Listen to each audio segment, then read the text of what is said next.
Cold outside, colder than last year and the year before. Radio said. Radio says every day. Weather report. Nice man, nice voice, warm.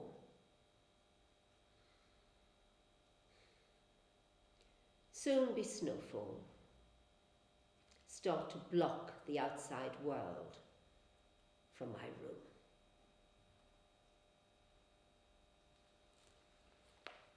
He's been in my garden again. I can see the gate wide open.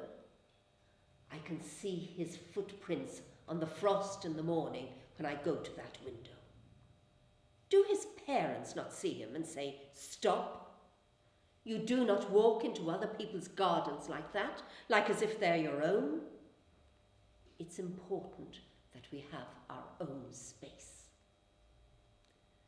Little areas blocked off from everyone else.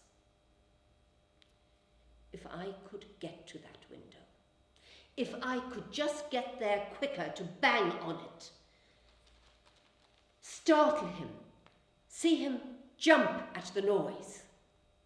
I devote whole afternoons to that window, just waiting, ready for him. I daydream. I daydream of being there and seeing him creep into the garden. I see his little dirty feet tread their muddy mess onto the grass. I see his little face with his dirty little mouth walking onto my perfect grass. Then I come quickly through the door. I rush and grab him. I grab him and shake him. I shake him harder and harder, and he lets out a little noise. But I will not stop now. I will not let him off, because actions have consequences, and that is something that young people do not realize these days. There's another little noise, like a yelp. More than a yelp, a squeal. More than a squeal, a snap. Just a daydream. Back to the crossword. 6 down, 6 letters. An absence of emotion or enthusiasm. Seem harder than they used to be. First time I came in was to get a footy back. I opened the gate really slowly and just slipped inside. And the grass was greener than in our garden. I asked Mum why our grass wasn't as green as the grass in that garden, and she said it was rude to ask questions like that. That's what she said. And when I was in the garden, I looked in the window, just really quickly, not spying, and I saw this old lady. This old lady just sitting in a chair, staring at a window. So I kept looking at her. She wasn't looking at me, so I didn't think it would be rude to look at her if she wasn't looking at me. And her face didn't move. She just sat there.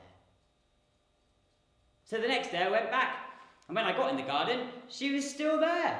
Same place in the room, same chair, like she was frozen, or some kind of mummy or something.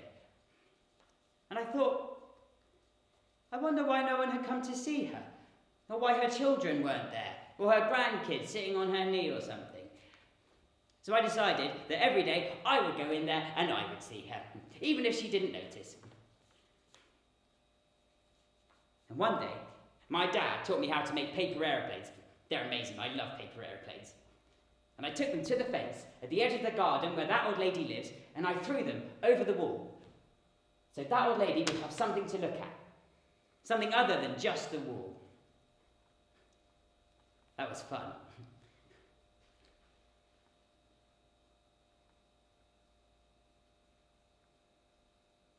And then we moved. And the place we moved to didn't have gardens. So I think about that one when I want to think about gardens. And when I think about that one, I think about that old lady that I used to make paper aeroplanes for. And I wonder if she's still sitting there in that room. cold outside.